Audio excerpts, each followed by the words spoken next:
Whispers in the dark. The night felt still inside the Red Keep, as if the whole castle held its breath. A young servant boy walked into King Viserys' chamber for his usual duties, only to stop cold when he sees the king's lifeless body. Viserys, who had been weak for years, finally passed quietly in his sleep. The boy ran to Queen Alicent's trusted servant, Talia. Talia woke Alicent with soft words, and Alicent's face showed a mixture of grief and disbelief. She dressed in silence, her heart heavy, believing Viserys' last words meant her son Aegon should be king. Alicent rushed to her father. Otto Hightower listened carefully, showing no surprise. While they spoke, Talia quietly placed a candle in the king's window, a silent sign that the realm had shifted, and watchers were already waiting.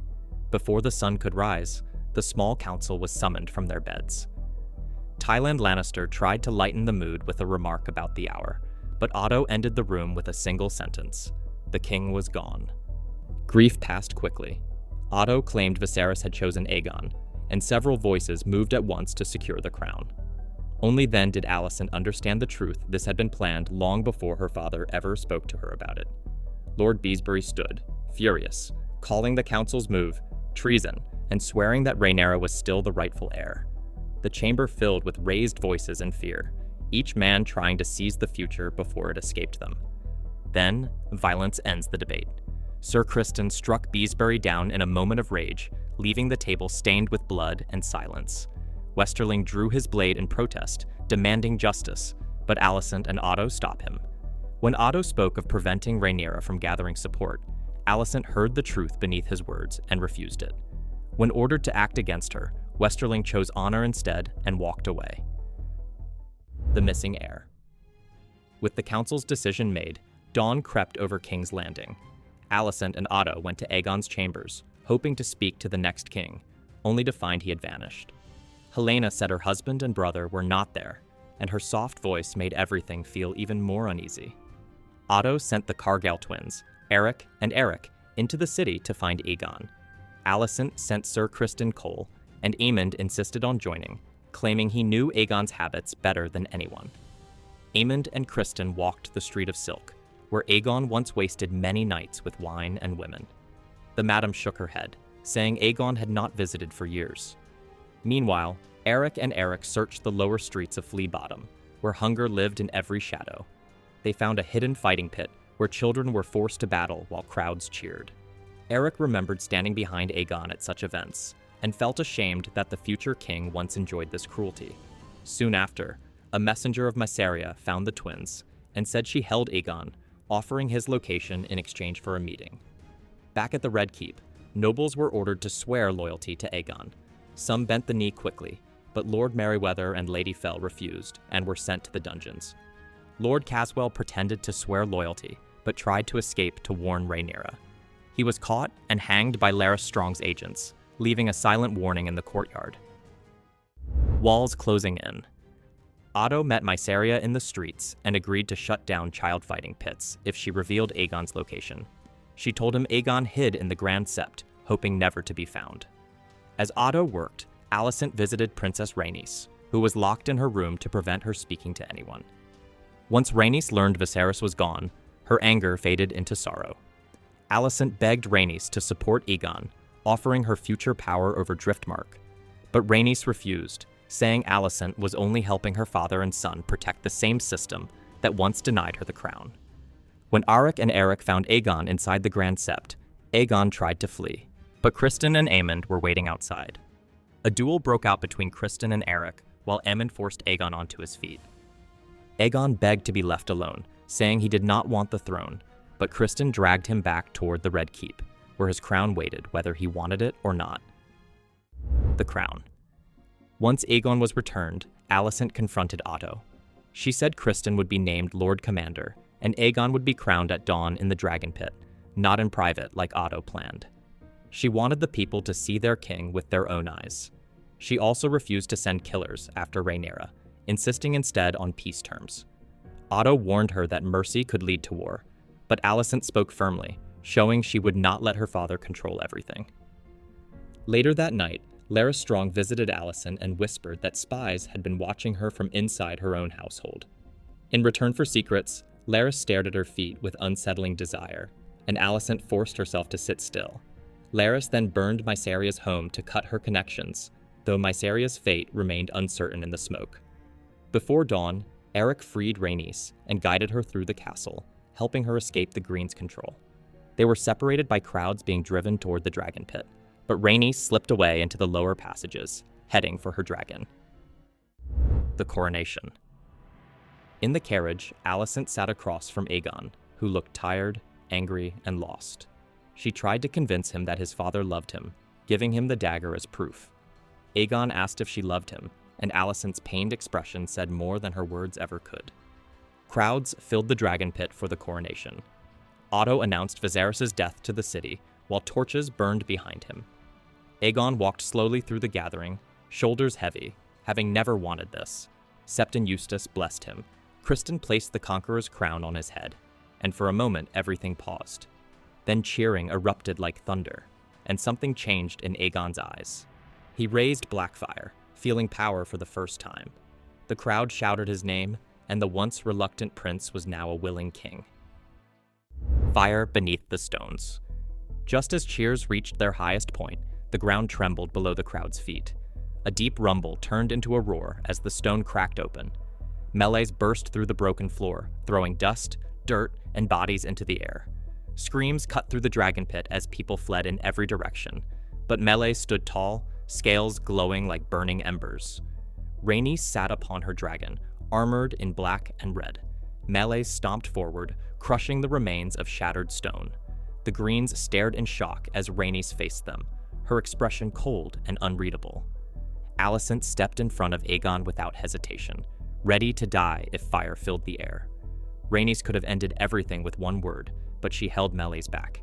She stared at Alicent with quiet judgment, showing both mercy and warning. Then she guided Meleys toward the closing doors, wings folding tight as the dragon squeezed through and burst into the sky, heading toward the sea and Dragonstone. Flight to Dragonstone. Silence fell over the Dragonpit once the dust settled, but that silence felt sharper than screams. Everyone knew what Rhaenys was about to do. She was flying straight to Rhaenyra with news that would start a war. Alicent looked shaken, knowing her refusal to kill Rhaenyra might soon cost thousands of lives. Otto stood stiffly, already shaping new strategies in his mind. Criston looked ready for battle. Aemon stared after Meleys, his gaze hard, as if the fire inside him finally had purpose. The coronation was supposed to bring order, but instead brought discord. Hundreds of people died. The Green Council had wanted to control the realm first, consolidate, and offer Rhaenyra terms. But now their betrayal would reach Dragonstone, and they're not ready. Analysis. This episode was wild. It shows how truly incompetent the Green faction is. They nearly snatched defeat from the jaws of victory.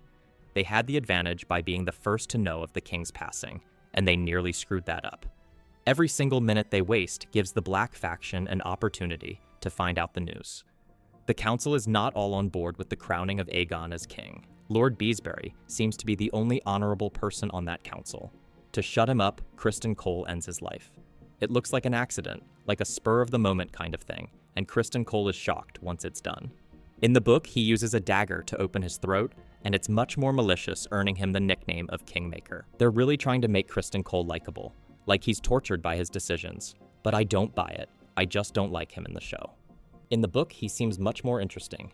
Otto and Alicent then go to Aegon's chamber to tell him the news, but he's not there. This takes us on a scavenger hunt for Aegon. We get to see how depraved and sadistic his lifestyle has become. The first stop is a brothel. The madam says he hasn't been there for years. I suppose he got bored and moved on to assaulting chambermaids. Remember Diana from the last episode? She was not the only one. Poor girl. The next stop is a fighting pit. Not just any fighting pit, one that features children. That's the king the Greens want to crown. Someone that enjoys watching children fight in a pit. What's more tragic than that? There was a child there with white hair. Aegon had one of his bastards in that hellhole, and he did not care. Aemond and Criston Cole get to Aegon first and bring him to Alicent. Honestly, they should have let him run away to Essos like he wanted. Maybe he could party with Laenor and Carl. Aegon is such a monster, they should have crowned Aemond instead. Maybe things would have turned out differently. This episode, Alicent realizes she is naive and quite powerless. The council made contingencies without her, and her father rightly believes she lacks political instincts. This starts a race between her and Otto. She wants to call the shots. Whoever gets to Aegon first dictates what happens next. Alicent wins, and she mandates that Rhaenyra be given a chance to denounce her claim to the throne. Alicent then declares that Aegon will be crowned publicly to declare his legitimacy in front of the small folk. Honestly, Otto's plan would have been better. He's much more pragmatic and realistic. His decisions would have put the Greens in a much better position. Rhaenys started out great this episode. She refused to align with Alicent, but the ending was ridiculous. What was the point? Her dragon broke through the floor of the Dragonpit. Hundreds, maybe thousands, of small folk perished and then does nothing. Why didn't she say one word and end the entire Green faction? Rhaenyra said it in the very first episode. Let's pause here and listen. Dracarys! How hard was that? The scene of the dragon breaking through the floor was a cool sequence, but broke the lore in a way. Dragons are not indestructible, and in this world should not have been able to break through the stone floor unscathed. In fact, it should not have the strength to do that at all. But it looked cool, I guess. Dragons have the anatomy of birds. That's why they're able to fly. Birds don't do too well against a glass window, and dragons shouldn't do too well against stone floors. It breaks immersion a bit and takes you out of the story. I watched the HBO-produced commentary on this episode, and the reason the showrunner gave for Rhaenys not ending the Greens was that she didn't want to do that to another mother. Are you joking? What about the mothers that the dragon crushed? Didn't they matter? I guess they didn't, because they're not Targaryens or rich. These writers are ridiculous. Seriously, if you don't want to get mad, don't watch these inside the episode commentaries. The commentators don't know what they are talking about. Their reasons for making these decisions are just plain dumb. I guess they needed a spectacle, and this is what they came up with. It just didn't make sense, and I didn't like it. Mysaria, Daemon's old lover, makes an appearance in this episode. She has grown quite successful and influential. She has built an extensive spy network. She knew about the king's death as soon as Alicent knew. She took Aegon from Flea Bottom and used him as a bargaining chip. Sure, she got money from Otto, but what she wanted was an end to those disgusting fighting pits. Otto promises to look into it. Of course, Lord Larys Strong knows about Mysaria and her spiderweb. He tells Alicent, who gives her blessing to have Mysaria dispatched. One of Larys's men then burns down her house. The only person trying to do some good in King's Landing was removed from power. I liked her as a character. Too bad she didn't last long. Anyway, I had mixed feelings about this episode. It was good and bad. The writers broke some lore, but we'll continue to watch this train wreck. I'm curious to see how it unfolds and how it ends. That's all for now. Thanks for watching. Don't forget to like and subscribe.